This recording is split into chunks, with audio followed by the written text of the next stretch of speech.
with part 2 with Scott Snyder. We're going to talk some Batman stuff, right? Awesome, let's talk. First of all, congratulations about the Eisner. Oh, thanks, man. We're so over the moon about it. Thanks to everybody reading us. Really appreciate it. Cool. So, the relaunch, but first I want to talk about your detective stuff. It's getting dark and twisted. Oh, I can only say that I'm really sorry, but it's going to get more darker and twisted very soon. Our final panel in our last issue, 881, and 880 comes out this week. It's the Joker, Jock drawing the Joker. You'll see the full reveal of our version of the Joker. And I'm so proud of how creepy and scary he is in this issue. And then 881 comes out on August 10th. It's the big finale to our series we've been planning from the beginning. 15 pages Jock, 15 pages Francesco. It brings back everything we've been dealing with, from James Jr., the Joker, the bridge that James Jr. was a baby and fell off of, everything. So we've been building towards it from the beginning, and I'm so grateful to DC for letting us tell our entire story that we planned on from the beginning. I remember last year you were talking about detective, making it a detective book, and you have. And it's creepy. It's almost as creepy as this, as The Killing Joke. Oh, believe me, I can't even mention the same sentence. You're getting there. Where do you go for somewhere so dark and creepy? I don't know. I feel so terrible that I got asked that like the other day. They were like, how do you come up with all this dark stuff and then go play with your kid? And I was like, I have to go to therapy. I have no idea. I don't know. But I don't know. I mean, I guess what it is that my way of writing about a character is to try and figure out what I think is the thing that's their weakest spot, and then to create a story that challenges them in that way. And for most people, your weakest spot involves your greatest fears. So it really is like generating a nightmare for them to live through and to become a better hero by surviving that. So for me, I guess that's why it gets so dark and so, so frightening, is that I want them to come out the other end having faced something that really challenges them. Right. I know yesterday at the American Vampire panel, you were talking about the people that come back to hunt you are the people that you love, and you're getting that right now with Gordon. Thanks. I really feel that way. Like, for me, Commissioner Gordon, the reason I'm using James isn't just to create a sensational villain. The idea was that Jim Gordon is one of the best detectives, in the world, in Gotham clearly, obviously. And what he does is he adds up empirical evidence and gets an answer. So what if his son is the biggest mystery of his life, where nothing makes sense? Why is he a serial killer? Why is he evil? Maybe it's because he fell on his head. Maybe it's because, off the bridge. Maybe it's because he was born that way. Maybe it's because Jim neglected him. There's no answer. And that lack of an answer makes Jim forever weak in terms of his response to him and his ability to judge him clearly. And that's why I wanted James to be his biggest nightmare. And that's what Dick is facing in his part of the arc. But I want to say again, like, I'm very excited to show how badass Jim Gordon can be at the end too, that you can fool him, for so long, or you can sort of string him along, but at the end of the day, he's going to get you too. You are becoming my favorite Batman writer of all time. Just want to say that. Don't even say that. You are, man. It's amazing. It's dark, and Batman should be dark. So, the new 52. I saw some pencils the other day by Capullo. What can you tell us about it? Oh, I can tell you that Greg Capullo, like, when I first heard that Greg was on the book, I was excited, because I was like, I really like his stuff on Haunt. I love his stuff on Spawn. Then I saw the stuff that he was starting to do for sketching Batman. It's the stuff of his career. I swear by it. I swear by it. Like, he was meant to be on that book. He was meant to draw the Dark Knight. I was off the camera. I will like show you pictures from the book just to be like how awesome he is. He is so awesome. He is killing it. It is the most amazing art of Batman I've seen in a long. It's his most amazing art, and the way he draws like the tech also, and Batman himself, but like the new motorcycles, the new Batmobile, the new Batwing, the new everything, the armor, everything is just so cool and so fresh that it's a really cool take. I'm so proud to be working with Greg. I can't believe it. So we talked about Greg, but tell us about you. What do you have in store for Mr. Batman for us? Okay, well, I just want to be clear, this is a story I've been working on for a long time. Does it link up with Detective or not? It does tie into Detective in the way that if you've been reading Detective, there are clues and things that will feed into Batman. But if you haven't been reading Detective, shame on you. But if you haven't been reading Detective, it doesn't matter at all. You can pick it up, obviously, from issue 1 and have no problem whatsoever. It builds on some of the stuff we've been doing in Gates of Gotham as well.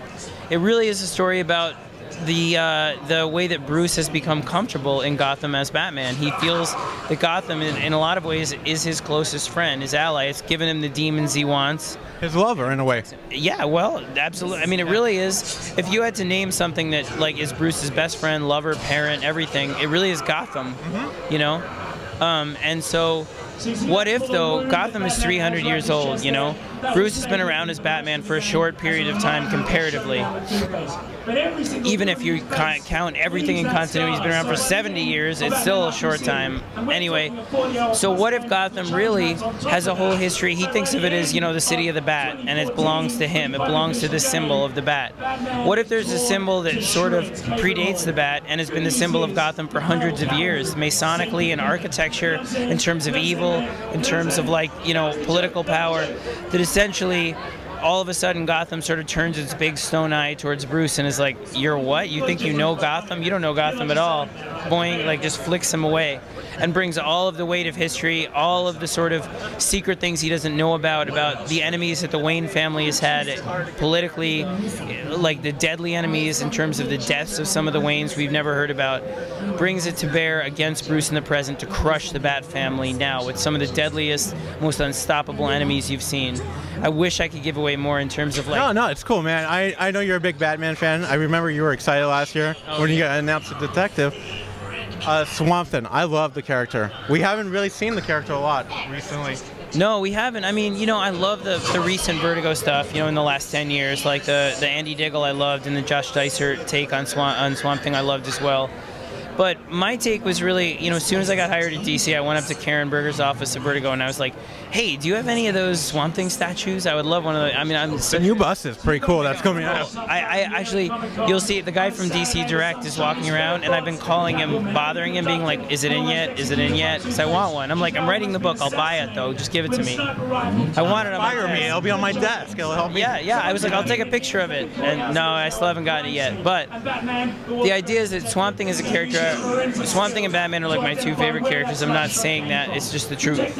So I wanted to do something. When they told me they might bring back Swamp Thing and they had heard I was a huge fan, what would I do? And I had a story in mind that was like, well, I would really want Alec to be brought back human. I want him to crawl out of the swamp human. His last living memory is of falling into the swamp on fire. But because he was joined to the green in Brightest Day, he also remembers in almost a dreamlike way everything that's happened to Swamp Thing, his replica, in all of the Moore, in all of the Veitch, and all of the Millar, I mean everything that goes through, all of the Diggle, Dysart, everything. So he has these memories, but he says to, you know, the reader, he says to Superman actually in the opening issue, he's like, Superman, let me tell you what it's like for me. I'm in love with some woman I never met, some woman with white hair. I don't know who I am. All I want to do is forget everything that has to do with Swamp Thing. I never want to hear that again. He's just trying to get away from it. But then this ancient evil rises in the desert. This villain that maybe Swamp Thing was actually made to fight, that we've never seen because it hasn't risen in 100 years.